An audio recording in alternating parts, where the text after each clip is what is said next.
Good evening বন্ধুরা, কেমন আছেন সবাই?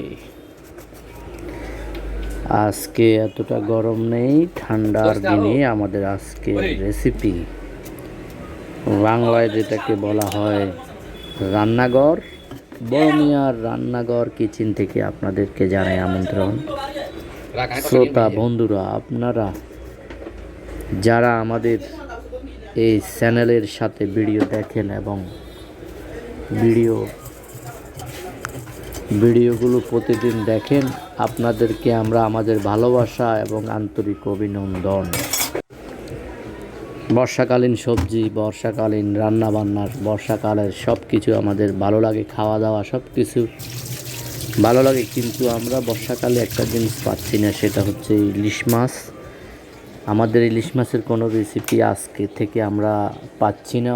বাজার বিভিন্ন জায়গায় যেতে হয় এবং কি দূরে যেতে হয়, সেটা অনেক দূর। গাইস, শ্রোতা বন্ধুরা, আপনারা সবাই আমাদের সাথে থাকুন। আমরা কিভাবে আপনাদেরকে রান্নার রেসিপিগুলো প্রতিদিন দিচ্ছি। আজকে আমাদের ঝিঙ্গা রান্নার পর্বটা আপনাদেরকে পুরোটা দেখার জন্য আমন্ত্রণ জানাচ্ছি। আপনারা পুরোটা দেখুন। এই ফাঁকে আমরা একটা কাজ সেরে আছি, আপনারা দেখতে থাকুন আমাদের আজকের রেসিপিটা। Tata, bye bye.